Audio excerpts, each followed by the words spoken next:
Quand commencer à déléguer? On voit beaucoup en fait d'entrepreneurs qui se disent oh, écoutez, déléguer, c'est pas pour moi, quand j'en ferai beaucoup plus de chiffre d'affaires.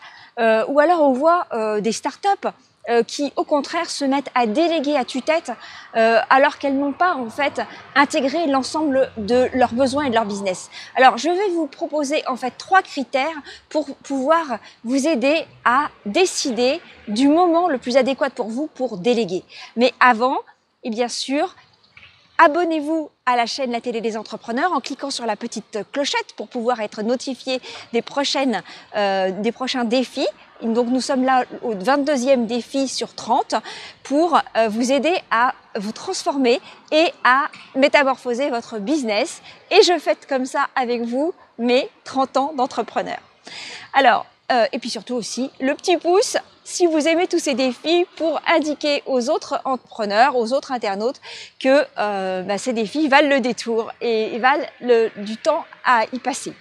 Alors, ce qu'on peut se dire maintenant, c'est le moment de déléguer. Alors voilà 3 critères. Le premier critère est de se dire j'ai pas les ressources nécessaires, beaucoup de chiffre d'affaires.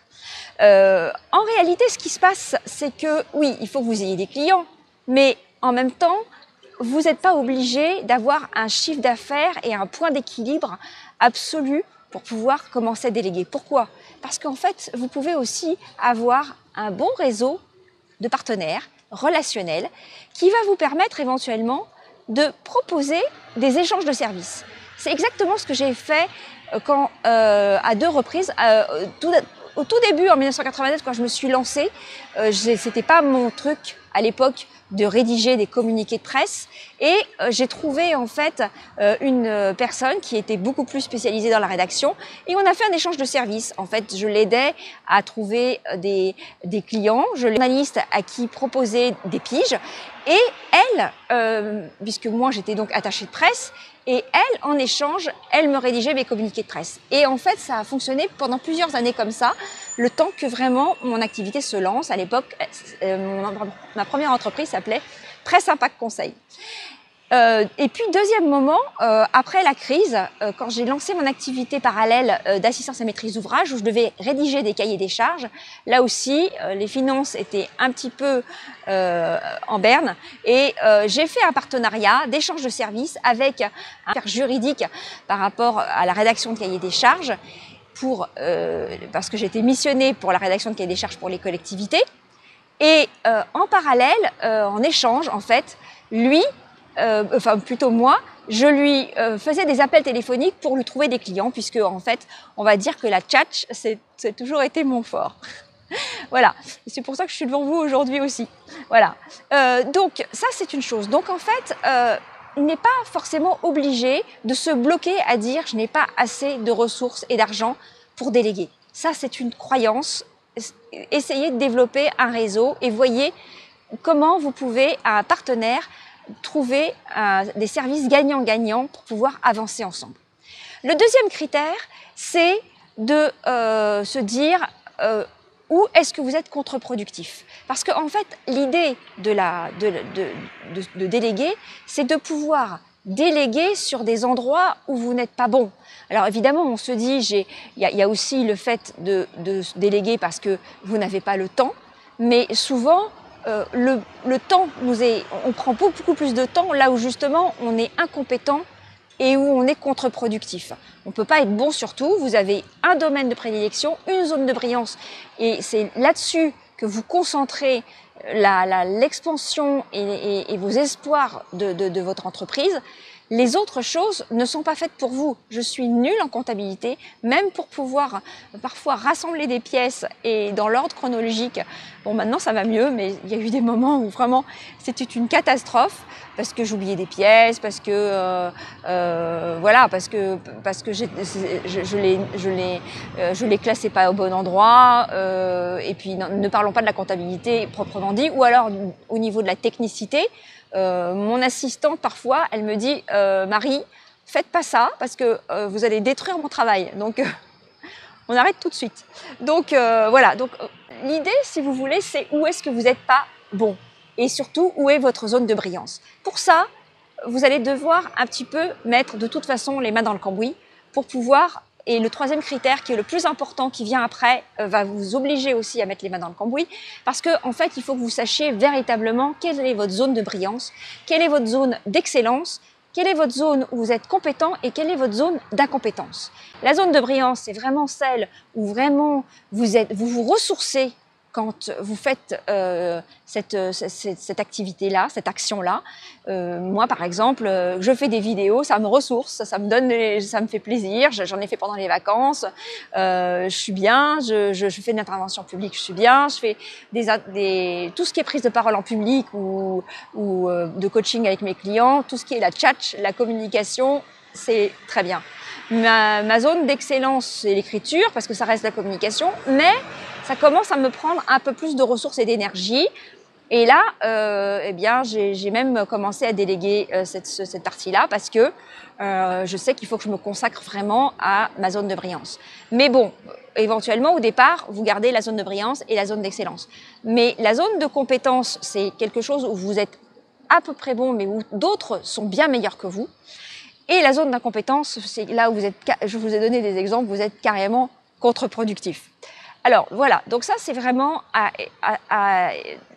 tester et à sonder chez vous, de savoir sur quel secteur vous êtes, sur quel domaine vous êtes le meilleur et où vous avez besoin donc du coup, qu'est-ce que vous avez besoin vraiment de déléguer.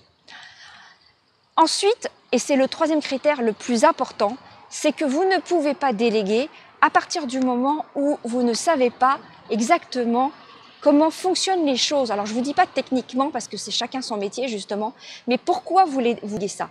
Si, par exemple, votre objectif est de gagner en impact et en notoriété, vous allez aller voir, par exemple, un web marketeur, il va vous dire « Ah, le plus important, c'est le référencement naturel. » Vous allez rencontrer quelqu'un d'autre qui vous dire « Ah non, le plus important, c'est les relations presse, que l'on parle de soi, qu'on parle de vous dans les médias. Ah non, le plus important, va vous dire un autre, c'est d'avoir une bonne description YouTube, de faire des vidéos, etc. etc. » Donc, où donner de la tête? Et en réalité, là où vous allez vraiment pouvoir déléguer, c'est parce que vous allez pouvoir savoir écrire le bon cahier des charges. C'est-à-dire, qu'est-ce que vous demandez exactement à la personne pour pas qu'on vous balade. Tout simplement parce que sinon vous allez y perdre du temps, de l'énergie et du budget. Donc, et ça c'est vraiment la grosse erreur que font beaucoup de startups au départ, quand ils lèvent des fonds, c'est de se dire je délègue à tout prix. Et ils n'ont pas mis les mains dans le cambouis, ils ne font pas forcément les bons cahiers des charges, ils n'ont pas pris en main les choses et ça, franchement, j'ai vu des projets qui vont à la catastrophe à cause de ça. Parce que du coup, ils n'ont pas suffisamment sondé leur marché, ils ont fait trop confiance à l'entourage et aux spécialistes. Et alors qu'en fait, c'est humain pour les experts. Ils expliquent les besoins que vous pourriez avoir en fonction de leur propre filtre professionnel. Il n'y a pas de manipulation en fait, c'est juste que c'est leur vision des choses, leur perception des choses. C'est la raison pour laquelle, moi avec mes clients en tous les cas, je m'attarde vraiment à essayer de faire en sorte qu'ils aient une vraie compréhension de la stratégie pour pouvoir ensuite déléguer et seulement après. Donc voilà, donc ça c'est vraiment le critère pour moi numéro 1 pour savoir ce qu'il faut déléguer et quand déléguer. C'est qu'une fois que vous avez fait le tour de votre stratégie, que vous savez où vous allez, alors vous pouvez déléguer. Et il n'est pas forcément indispensable d'avoir un super gros chiffre d'affaires et d'avoir vraiment... parce que en fait, c'est le serpent qui se mord la queue. Si vous avez beaucoup de clients, vous n'arriverez pas à les développer parce que vous produisez beaucoup, donc vous n'arrivez pas à avoir le temps de prospecter, etc. etc. Et donc à mettre en place les outils de développement. Et donc du coup, enfin voilà, on s'en sort pas. Donc à un moment donné, il faut savoir quelle est la priorité pour définir les bons critères pour pouvoir déléguer. Voilà, écoutez, j'espère que cette vidéo sera d'une grande utilité pour vous, que ça va vous aider pour y voir plus clair, pour pouvoir déléguer et surtout donc du coup gagner du temps, de l'énergie et être meilleur dans ce que vous faites. Et je vous laisse donc avec ces 3 critères pour pouvoir décider du bon moment quand déléguer. Surtout, abonnez-vous à la chaîne La Télé des Entrepreneurs si ce n'est pas déjà fait. Cliquez sur la petite clochette pour être notifié des prochains défis. Donc nous sommes donc dans le 22e défi, il nous en reste 8. Wouh. Et puis mettez un petit pouce si ce défi vous a plu pour indiquer aux autres entrepreneurs, internautes que ces défis sont intéressants et que ça vaut le détour. Merci beaucoup pour votre attention et votre confiance et je vous retrouve très vite dans le 23e défi. Wouh. Ciao.